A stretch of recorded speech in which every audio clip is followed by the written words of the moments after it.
ఉత్కంఠపూర్లో టీమిండియాది విజయం. మహిళల world cup ఫైనల్లో దక్షిణాఫ్రికాను 52 పరుగుల తేడాతో చిత్తు చేసి భారత మహిళల క్రికెట్ జట్టు విశ్వ విజేతగా నిలిచింది.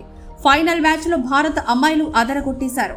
బ్యాటింగ్, బౌలింగ్, ఫీల్డింగ్ లో ప్రత్యర్థి జట్టుపై సంపూర్ణ ఆధిపత్యం కనబరిచారు. టాస్ కోల్పోయి తొలుత బ్యాటింగ్ చేసిన టీమిండియా నిర్ణీత 50 ఓవర్లలో 7 వికెట్ల నష్టానికి 298 పరుగులు చేసి దక్షిణాఫ్రికా ముందు 299 విజయ లక్ష్యాన్ని ఉంచింది. అయితే దక్షిణాఫ్రికా ఛేదనలో చతికిలబడింది.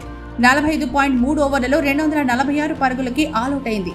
దీంతో భారత్ 52 పరుగుల తేడాతో విజయం సాధించి ప్రపంచ కప్పును ముద్దాడింది.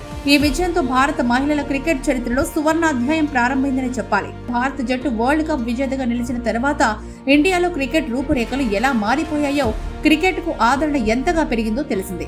ఇప్పుడు మహిళల క్రికెట్ లో టీమిండియా విజయం దేశంలో మహిళల క్రికెట్ కు మరింత ఆదరణ పెంచుతుంది అనడంలో సందేహం లేదు.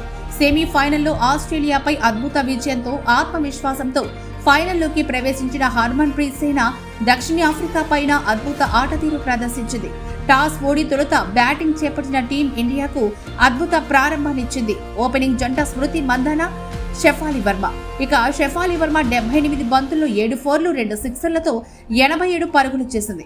ఇక స్మృతి మంధాన 45 పరుగులు చేసింది. ఇక స్మృతి మంధాన అయితే వీరిరువురు తొలి వికెట్ కు 104 పరుగుల భాగస్వామ్యం సాధించారు. ఆ తర్వాత allrounder Deepti Sharma 100% strike rate తో 58 బంతుల్లో 58 పరుగులు చేసింది. దీంతో నిర్ణీత 50 ఓవర్లలో టీమిండియా 398 పరుగులు చేసింది. 399 పరుగుల విజయ లక్ష్యంతో బరిలోకి దిగిన దక్షిణాఫ్రికా 45.3 ఓవర్లలో 246 పరుగులకి ఆలౌట్ అయింది. ఇక దక్షిణాఫ్రికా స్కిప్పర్ లారా బోల్వార్ట్ ఒంటరి పోరాటంతో 101 పరుగులు సాధించింది. భారత బౌలర్లలో దీప్తి శర్మ 5 వికెట్లు పడగొట్టి దక్షిణాఫ్రికా పతనాన్ని శాసించింది. దీంతో భారత మహిళల జట్టు తొలిసారి వరల్డ్ కప్ విజేతగా నిలిచింది. బ్యాటింగ్ లోను, బౌలింగ్ లోను రాణించిన Shafali Verma player of the match గా నిలవగా, టోర్నీ మొత్తం స్థిరంగా రాణించిన దీప్తి శర్మకు ప్లేయర్ ఆఫ్ ద టోర్నమెంట్ దక్కింది.